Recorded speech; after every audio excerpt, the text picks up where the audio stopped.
Open your Bibles to Luke chapter 12. Luke chapter 12.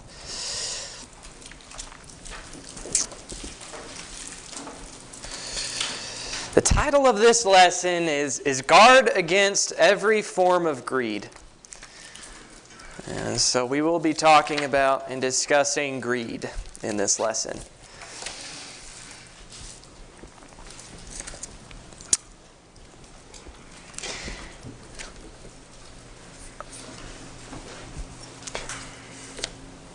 It's unfortunate, but anytime that I'm preparing to give a lesson on any kind of sin, one of the first things that I have to deal with and to think about is I have to think to myself, how am I going to convince people that this is a real problem?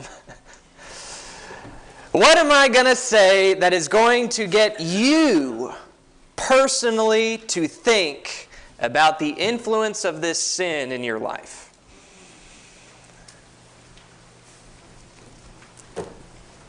As I open this lesson, as I tell you, I'm going to speak about greed. Is there a little voice in the back of your head that's maybe like, at least he's not talking about something I struggle with? Or do you jump to justifying yourself? Hey, I've got some nice things. That doesn't mean I'm greedy. You can be poor and be greedy, and we'll deal with that. What do you think? What do you think? I will be very open. In preparing for this lesson, in simply studying through this, I have been convicted about the things that Jesus says about this. And I hope by the end of the lesson it's helpful for you as well. But as you think about greed, what comes to your mind? One of the first characters that comes to my mind is A Christmas Carol, Ebenezer Scrooge. I don't know whether you're familiar with that story, Charles Dickens. Ebenezer Scrooge is this greedy old man. The opening scene is him in his upper room. He's counting his money late at night on Christmas Eve, and he's shivering in the cold, and he's got a blanket wrapped around him because he won't even pay for coal to light his furnace and heat his room because he's just so stingy. He's not willing to pay for anything. He just wants to see his bank account go up and up and up. And the whole story of the Christmas Carol is that's not doing you any good. Be happy on Christmas, something like that. I grew up watching cartoons, and so like SpongeBob, you have Mr. Krabs, whose whole personality is being greedy. Money, money, money. That's what he says. Maybe Scrooge McDuck from Looney Tunes. My point is, we have caricatures of greed in our mind. We know basically these cartoon characters that just, I don't know, they are the representation of greed in our minds maybe. And that's what we tend to do with greed. That's what we do really with any sin, but I think especially with greed, is we tend to think about greed as this over-the-top, this very, extreme example, instead of thinking about really the way that Jesus talks about it. And that's what we're going to get into. How does Jesus talk about greed?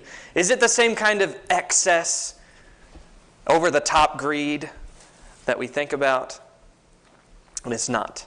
It's something much more dangerous, and it's something that we have to struggle with. So in Luke chapter 12, Luke chapter 12 opens with this scene being painted. In verse 1, it says, under these circumstances, after so many thousands of people had gathered together that they were stepping on one another, he began saying to his disciples, first of all, beware of the leaven of the Pharisees, which is hypocrisy. And so you can imagine there's this huge crowd. There's not enough room to really get around Jesus in order to hear him. And so instead, people are like actually physically stepping over each other and trampling each other in order to listen to Jesus. Is there something wrong with that picture? Yeah. That is hypocrisy. Imagine coming to Jesus and literally stepping on somebody so that you can hear him better. That's horrible. So he calls them out on it. This is hypocrisy. And he goes on and he's saying that everything, the intentions of your heart are laid open before God. Fear God, who is able to judge what you are thinking, not just your actions.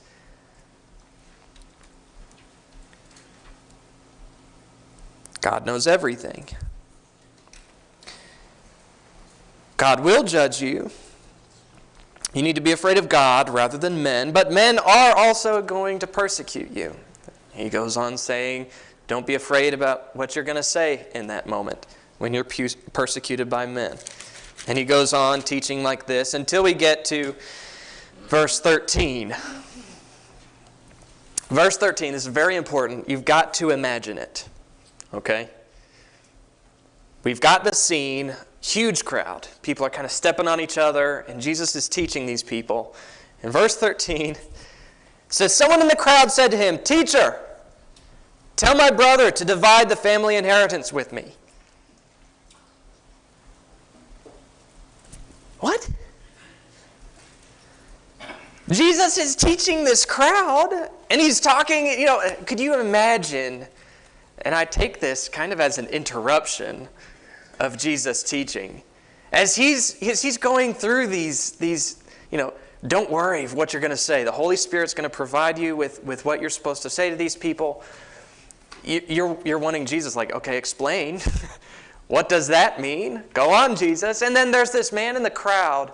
Jesus, tell my brother to divide the inheritance with me. What?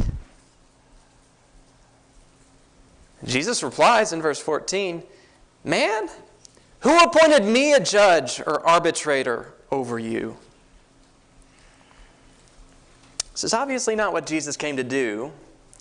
He came to teach the kingdom. He came to establish that kingdom. He didn't come to weigh in on legal matters. He didn't come to be a magistrate. That's neither here nor there.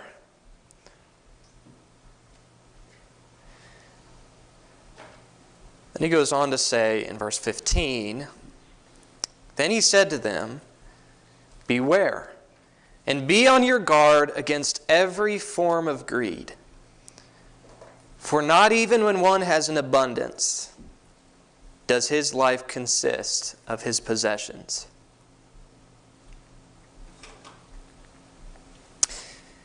Beware and be on your guard against every form of greed. For not even when one has abundance does his life consist of his possessions.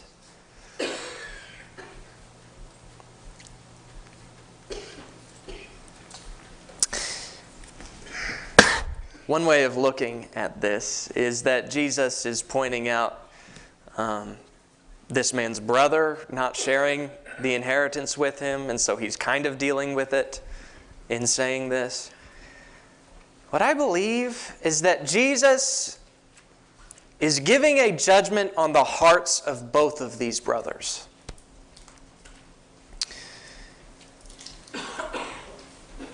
Or at the very least, this brother who spoke in the first place in verse 13.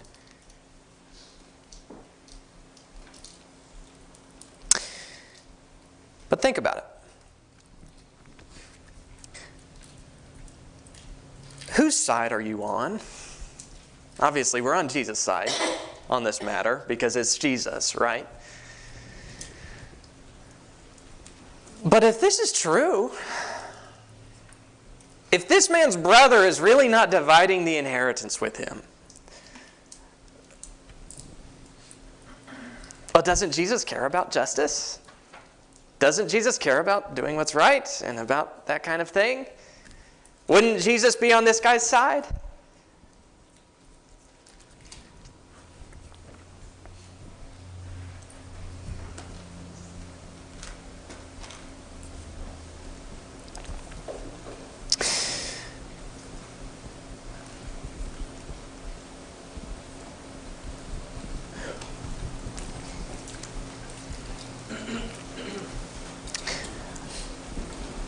Jesus is calling out the heart of this man to interrupt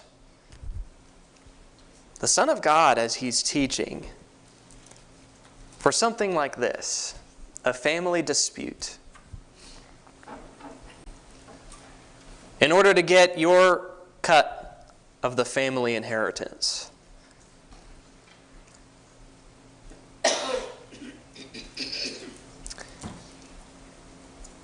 That is wrong for the very reason of the end of this next parable that Jesus speaks about. In verse 16, it says, He told them a parable, saying, The land of a rich man was very productive. And he began reasoning to himself, saying, What shall I do, since I have no place to store my crops? Then he said, This is what I will do. I will tear down my barns and build larger ones. And there I will store all my grain and my goods. And I will say to my soul, Soul, you have many goods laid up for many years to come. Take your ease. Eat, drink, and be merry. But God said to him, You fool! This very night your soul is required of you. And now who will own what you have prepared? So is the man who stores up treasure for himself and is not rich toward God. So this man, back in verse 13, you can see where his priorities are as he interrupts Jesus. He's not looking for really what Jesus has to say about the condition of his soul, about the kingdom, what that is. He's not looking to be taught by Jesus. He's wanting Jesus' authority to make a judgment so that he can get his cut. He's prioritizing the short term, the physical, the monetary, the material over the spiritual. And that's when Jesus says, Be on guard against every form of greed in verse 15. Some translations may say all greed. That is technically more consistent with the way that word is translated in other places. I like every form of greed because that emphasizes something that I think is very, very important. There's not just one form of greed. That caricature that we have in our minds of what greed is, the most extreme case, that is not all of what greed is. There is more to it.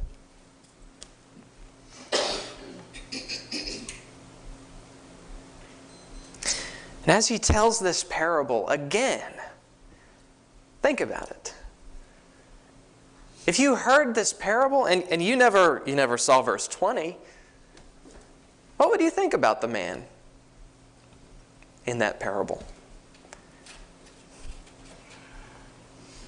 You know, he has a good year with his crops. He seemingly has an excess. And he decides, well, I got nowhere to put it, so I'll tear down my barns, I'll build bigger ones, and that way I'll retire.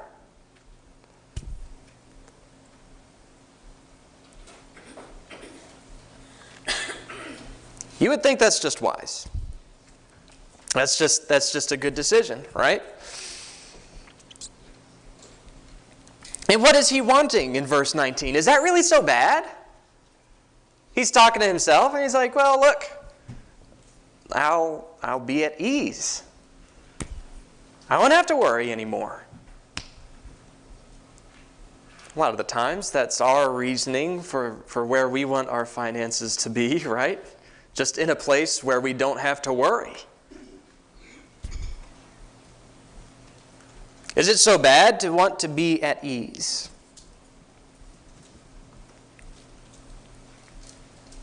No. And yet verse 20 does exist. God says, "You fool." He's not being wise. He's not being shrewd here. "You fool. This very night your soul is required of you, and now who will own what you have prepared?"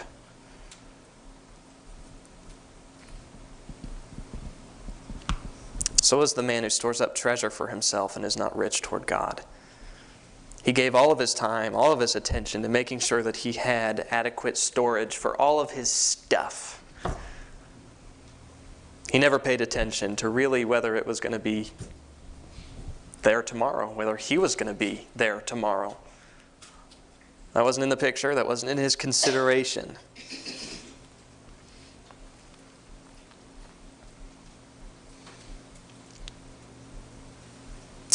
Jesus goes on in verse 22.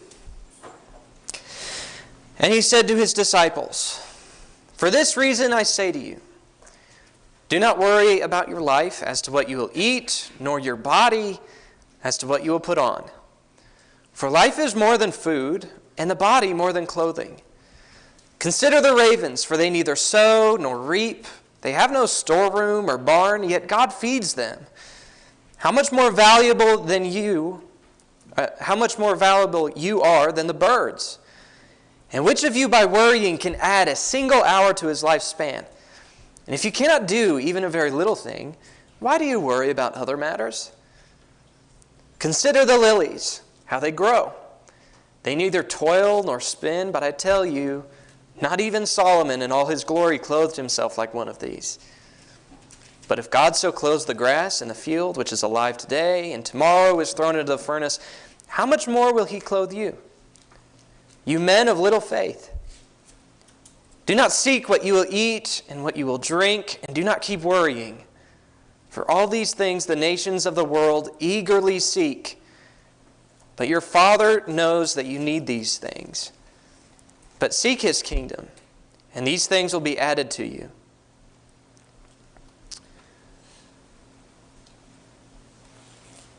Do not be afraid, little flock, for your Father has chosen gladly to give you the kingdom. Sell your possessions and give to charity. Make yourselves money belts which do not wear out, an unfailing treasure in heaven where no thief comes near nor moth destroys. For where your treasure is, there your heart will be also. I believe Jesus is continuing to talk about greed. And if you were to really strip down greed to its bare bones, I believe it could be adequately described as a fixation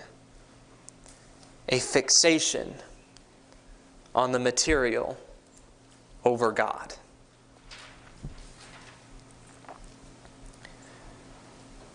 And in this section, in 22 through the end, he's not talking really about rich people, is he? He's saying, don't be afraid that your needs, your basic needs, are not going to be met. Don't worry about that. Well, who are the people who worry whether their basic needs are going to be met? Poor people. Yeah, even poor people can fixate on the material possessions and belongings that they have. You know, I have a brother who lives in Sierra Leone, West Africa. And you think in America we're materialistic, right? We have all of the nice things and we live just in opulence. There in Africa, they're dirt poor. They don't know what they're going to eat necessarily in the morning. When they wake up, they've got empty cupboards and they have to go out and they find some work to get some food. And they just live it day by day. And you would think, wow, that would make them less materialistic, right? That's not true. One of the main issues that my brother has to deal with in working with the Christians there is materialism. They are poor. They think the answer to all of their problems is just, if I had enough money, if I just had a little bit more, all of my problems would go away. Doesn't matter whether you're rich or whether you're poor, you can have that same fixation on the material over God.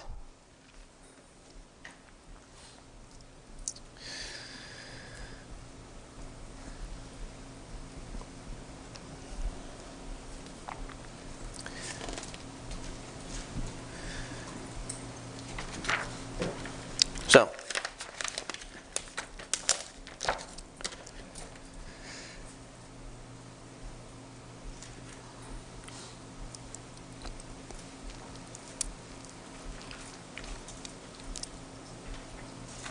in verse 33, Jesus proposes the solution if you are caught in greed. And it is a lot like the solution that he proposes on the Sermon on the Mount. If your right eye causes you to stumble, tear it out. If your right hand causes you to stumble, cut it off, throw it away from you. Sell your possessions and give to charity. What you have, give to others.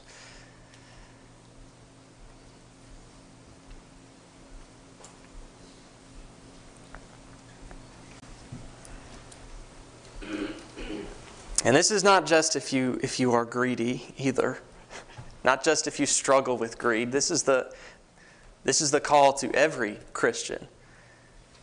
What you have been blessed with, you bless others with. See the same principle in Jesus in Philippians chapter 2. The first temptation that Jesus conquered was greed. In Philippians chapter 2, he did not regard equality with God as something to be grasped. Jesus wasn't clinging on to that. He gave it up. He gave it up for us, for our well-being and for the Father's will.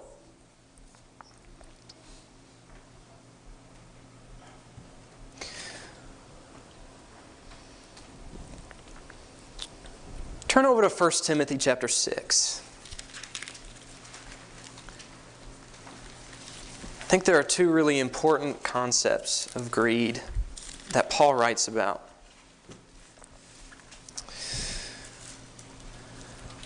First of all, as Paul is writing to Timothy, who is a young man who is tasked with working with a church, with Ephesus,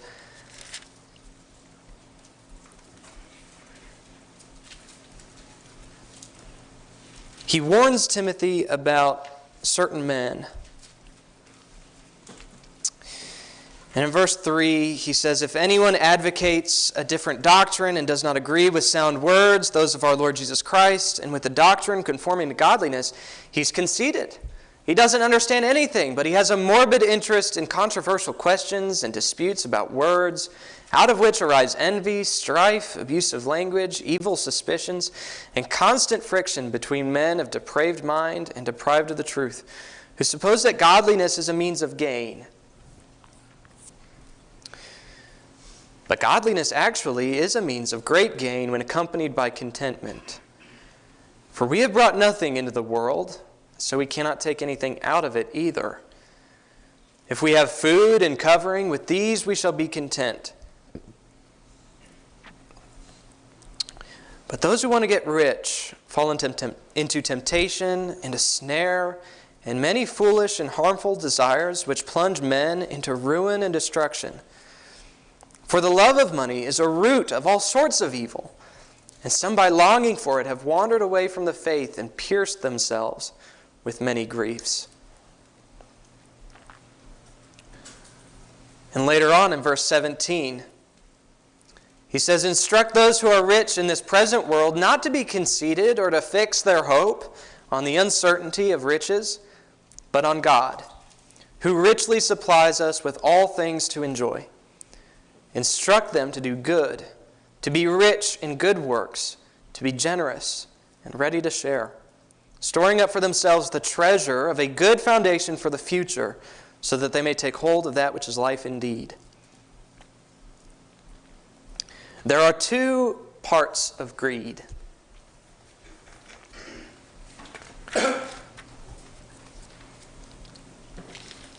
There is the longing of it, and there is the trusting in it.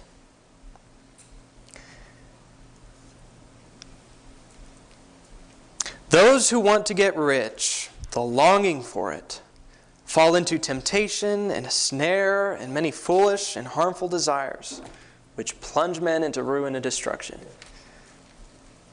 The love of money is a root of all sorts of evil. You get the idea? Greed is an attitude. It is a longing that leads into so many different things and so many different problems. And notice that the outcome of the life that has greed at its center, what does that look like? How is that described? Is it pleasant? Is it fun? Paul paints a miserable picture of somebody who is just living for the material things that they can get.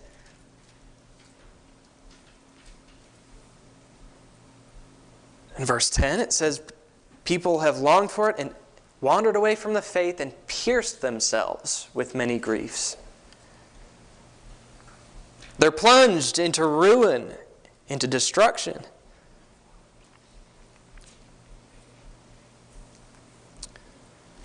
Longing of grief tempts you to leave the faith in pursuit of worldliness, tempts you to seek riches in a sinful way.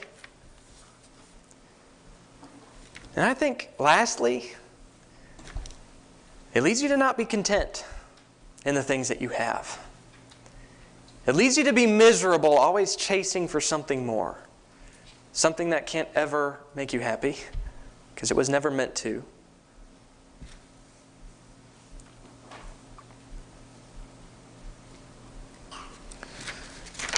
The other pitfall of greed is described in verse 17.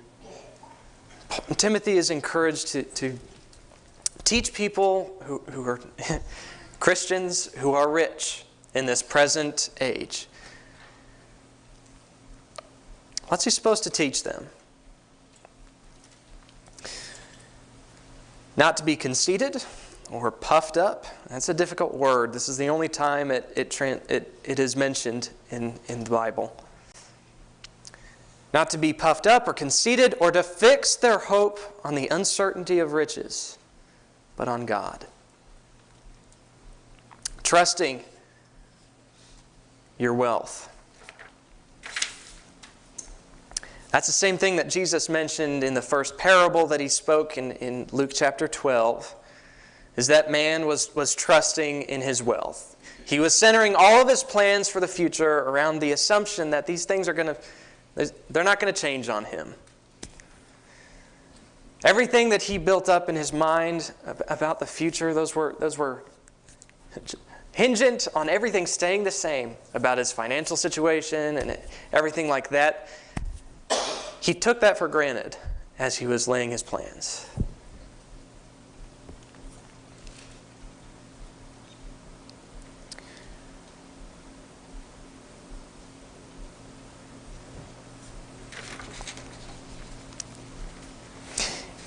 And the irony, Paul points it out right here.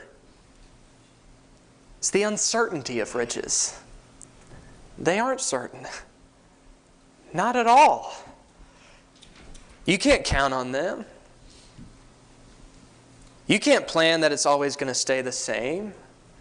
If you do you know what will happen? Those riches are going to go away. The security that you have, the comfort that you have in the way that things are right now, that isn't going to stay the same.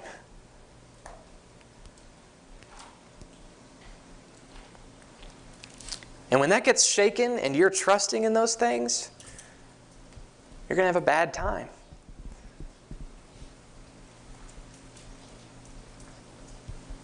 You can only trust in God. God is always there. God does not change.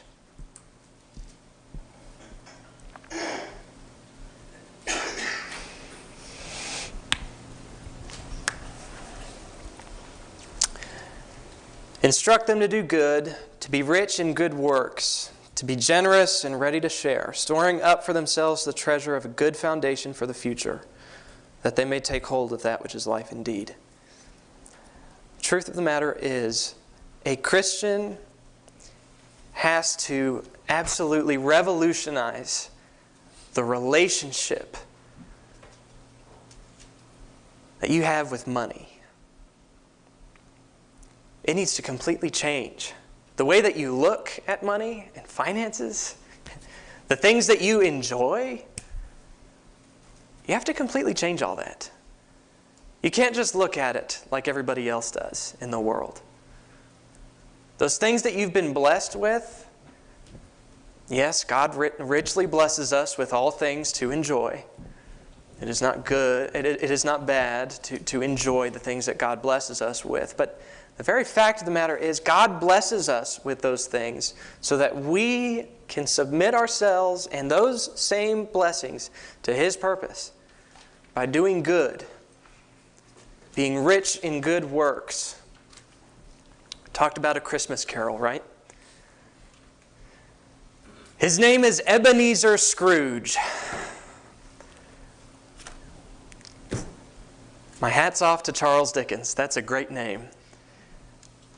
The name Scrooge comes from a word, Scrooge, which we don't use anymore. It's an 1800s word. It means to squeeze and to drain. The idea of I'm gonna squeeze this for all it's worth. I'm gonna get every single drop of value out of it. That's what that word means, and that's what his name means. His name Ebenezer, well, that's in the Bible actually. Ebenezer, we have the song, "Here I Raise My Ebenezer." You know what Ebenezer means? It means rock of help. Samuel raised up Ebenezer. He said, "Here, by God's help, I've come." Ebenezer Scrooge.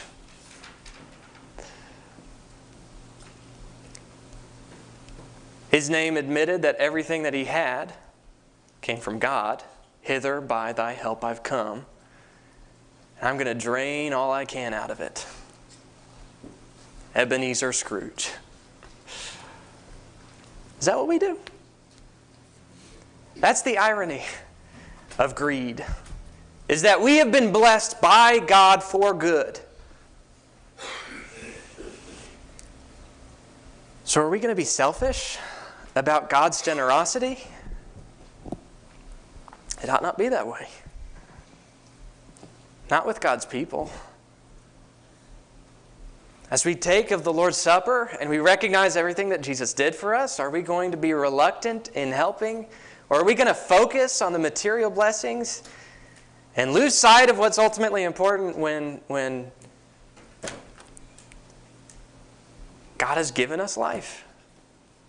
He has sent His Son. He has all along been the most selfless when He has all the reason to be selfish.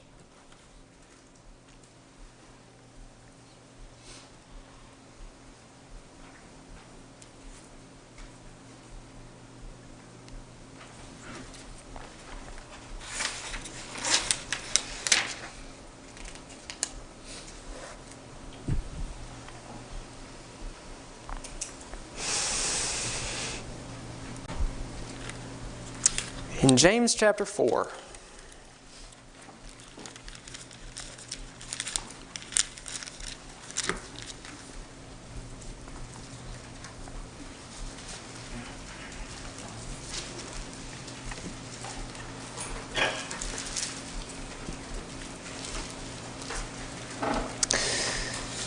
James chapter 4, verse 1. What is the source of quarrels and conflicts among you? Is not the source your pleasures that wage war in your members?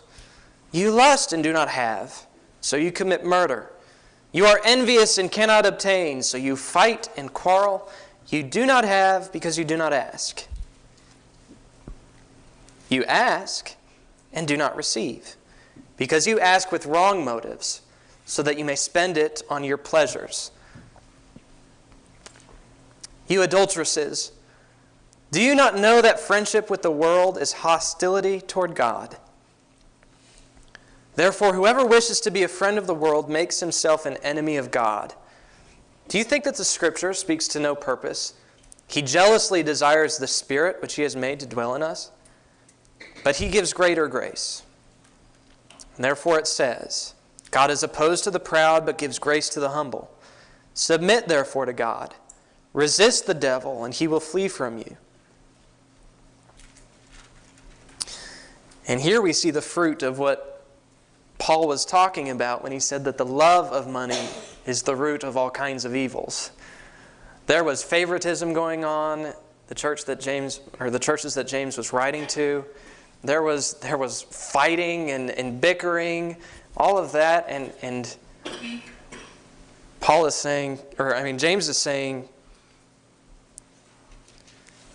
this is all happening because you have selfish desires.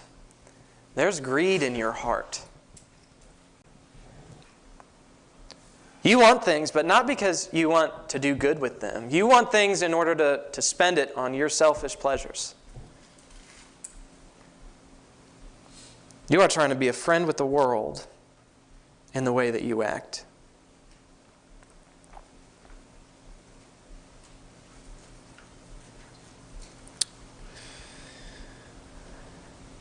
Do you know who Jesus was speaking to in Luke chapter 12? He was speaking to the crowd, but do you know who was probably listening to?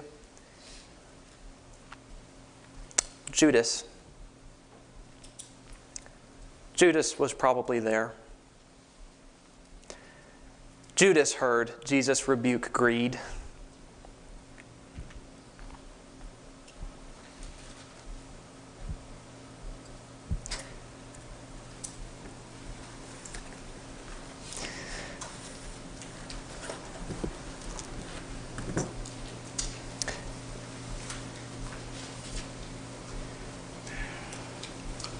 Greed is not something to push off, to think that it's not really a problem. It's not something to take lightly, to just say, well, I'll pray about it and I'll try to change my attitude about these things.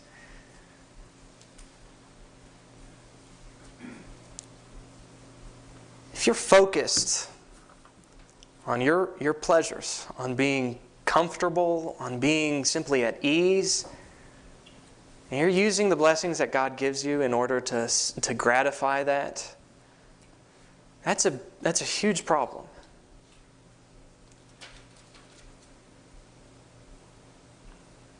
You need to take radical measures in order to address that. I mean, actually going to the extent of giving up possessions that you have, of asking for help with your finances. How do I be more selfless with this?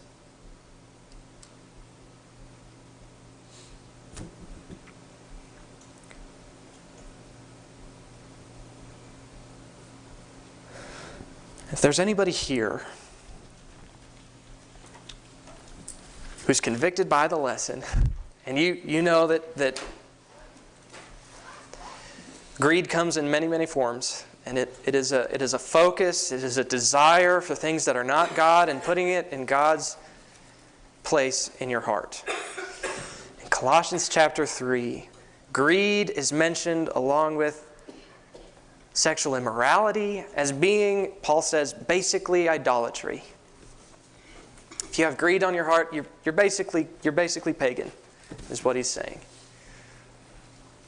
If you are not a believer, if you're convicted, if you want an opportunity to be saved, to become a part of Christ's kingdom, restructure your priorities, your relationship with the blessings that God gives you, or even if you're a Christian and you're convicted and you want help, then please come forward as we stand and sing the invitation song.